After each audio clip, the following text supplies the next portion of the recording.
नमस्कार दोस्तों, आप सभी का एक बार फिर से स्वागत है हमारे चैनल दुर्गा भक्ति मार्ग में। आज हम आप सभी के लिए लेकर आए हैं द्वादशी पर सुनी जाने वाली माँ तुलसी की कथा। जो भी जातक एकादशी का व्रत रखते हैं उन्हें द्वादशी के दिन एकादशी व्रत का पालन पूर्ण अवश्य करना चाहिए, अर्थात व्रत को खोलना चाहिए। इसे ही एकादशी वर्ण की पूर्ण आंतरी माना जाता है। इस कथा को द्वादशी के दिन सुनने से एकादशी का पूर्ण फल प्राप्त होता है। तो चलिए शुरू करते हैं। बहुत समय पहले की बात है।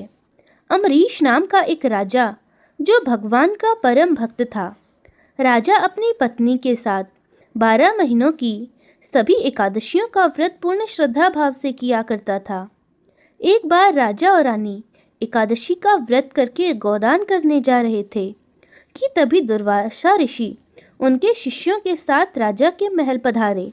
राजा रानी ने ऋषि दुर्वासा का बहुत ही श्रद्धा भाव से आदर सत्कार किया और बोले, हे ऋषिवर, आप बहुत ही उत्तम समय पर पधारे हैं। अभी हम एकादशी व्रत का ही पारण करने वाले थे, अब भी हमारे साथ भोजन करिए। ऋषि दुर्वासा ने राजा का यह आग्रह स्वीकार कर लिया और स्नान करने यमुना के तट पर चले गए। पारण का समय पूर्ण होने में केवल एक घड़ी ही शेष थी। उनके पुरोहित ने उनसे कहा, हे राजन, पारण का समय हो रहा है और एकादशी का फल इससे प्राप्त नहीं होता। यह सुनकर राजा असमंजस में पड़ गए। उनके लिए अतिथि से पहले भोजन करना अनुचित था।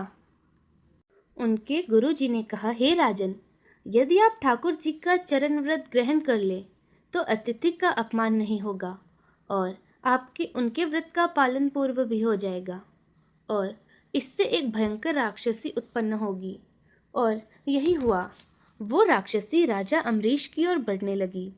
राजा बिना भयभीत हुए ओम नमो नारायण मंत्र का जाप करने लगे। राक्षसी ज्वाला के समान जलते हुए राजा की ओर बढ़ रही थी कि तभी भगवान विष्णु का सुदर्शन चक्र, जो पहले से ही हर एक कृपा से राजा की सुरक्षा में नियुक्त था, उसने राक्षसी को पल भर में ही भस्म कर डाला और सुदर्शन चक्र दुर्वासा ऋषि की ओर बढ़ने लगा। राक्षसी को इस प्रकार भस्म होते हुए और सुदर्शन चक्र को अपनी ओर आते हुए देखकर ऋषि दुर्वासा अपने प्राणों की रक्षा करने के लिए भागने लगे। दौड़ते दौड़ते वे ब्रह्मा जी के पास पहुँचे। वहां जाकर उन्होंने सुदर्शन चक्र से रक्षा के लिए प्रार्थना की और बोले, हे ऋषिवर, इस चक्र से मैं आपकी रक्षा नहीं कर सकता। ब्रह्मा जी बोले, इसे शांत करने के लिए आपको श्री हरि विष्णु जी के पास ही जाना होगा। लेकिन जिस गति से चक्र आपकी ओर बढ़ रहा है, मैं उनसे प्रार्थना कर सकता हूँ जब तक आप वैकुंठ ना पहुँचे। वह आपको कोई हानि नहीं पहुँचाएंगे। दुर्वासा ऋषि अब दौड़ते हुए वैकुंठ पहुँचे। वैकुंठ पहुंचकर ऋषि भगवान विष्णु के चरणों में गिर पड़े। तो ऋषि ने श्री हरि विष्णु जी से कहा, शरणागत वत्सल्य, आप मेरी इस सुदर्शन चक्र से रक्षा कीजिए।